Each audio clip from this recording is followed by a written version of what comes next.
Mayor Bill DeBlasio returns to nasty surprise in NYC after coming home from protesting Trump at G20.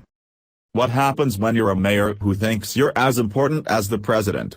If you're Bill DeBlasio, you end up making a fool of yourself. Obviously, the title of Mayor of New York City is a high honor, but it's still not as high as being the president, which any level-headed person would know. In what can only be seen as a stroke of ridiculous, or maybe just the result of a stroke, DeBlasio decided that the executive branch of government might need his help when they were at a G20 conference. Being the team player that he is, DeBlasio jetted away from his own jurisdiction of New York City and started weighing in on political issues and handing out blanket platitudes that might make any foreigner think that the citizens of New York City were lucky to have this strong leader in the mayor's office. Unfortunately, his words weren't taken quite as well by his constituents. The people of New York didn't take too kindly to their mayor talking out of both sides of his mouth and making a political power play, trying to ride the president's coattails when he had business to attend to back home. The New York Post tripped into the city's mayor, and rightly so, for leaving the country and talking about how we need to support the police, only to skip out on honoring the very police he supposedly supports. American Lookout reported on the issue. Bill DeBlasio certainly made a spectacle of himself while President Trump was dealing with the G20 summit. And it didn't escape the eye of the media back home. The New York Post certainly has their ire up over his actions. E-Headlines has the first slam. The headline of this article is, Payback, New York Post cover punishes Mayor DeBlasio for flying to Germany to mock Trump. New York City is in trouble. They've just had a bad week, so Mayor DeBlasio decides to skip town and head for Germany. The day after a police officer was assassinated as she sat in her car.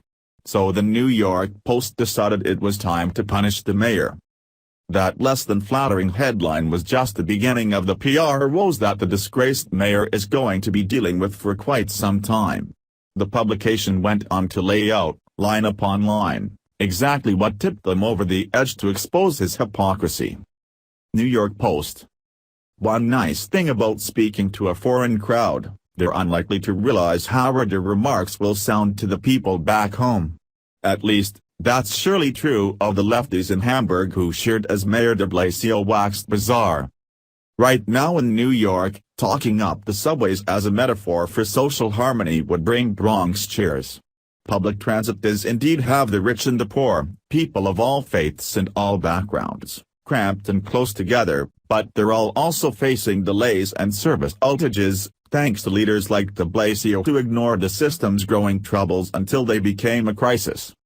And, while it was nice of the mayor to urge thanks for the police whose protection makes protests possible, the crowd he was addressing included the extremists who had injured hundreds of Hamburg officers by throwing bottles and firebombs in their protests of the G20 gathering of world leaders.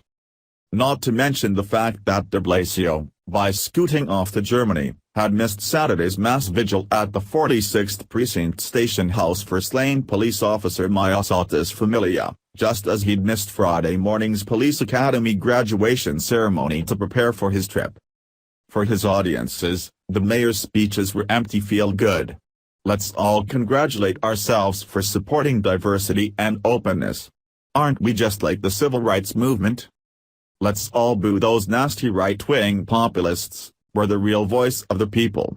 Save the planet and fight the 1%.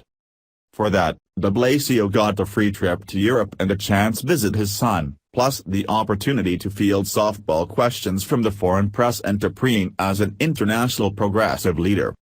All of it a lot more fun than dealing with a public that expects real-world results.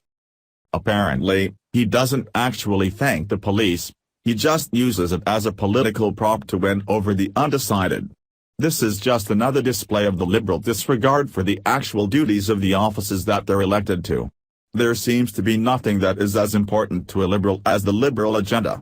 Forget honor and country and all that, if it's Trump-related, they're going to do their best to discredit or destroy it, even if that means destroying the reputation of our country in the process.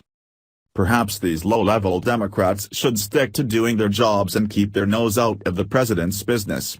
We elected President Trump, not any of the rest of these liberal puppets, and he's doing a fine job without their interference. If DeBlasio is scorched by the anger of the people of New York, just think how bad it will be if the Democrats continue to try to circumvent the will of Americans in general. The bad press is going to be the least of their problems. Source: American Lookout, New York Post. Share if you think DeBlasio got exactly what he deserved. Thanks for watching. Please subscribe Breaking News 365 channel. Goodbye and see you again.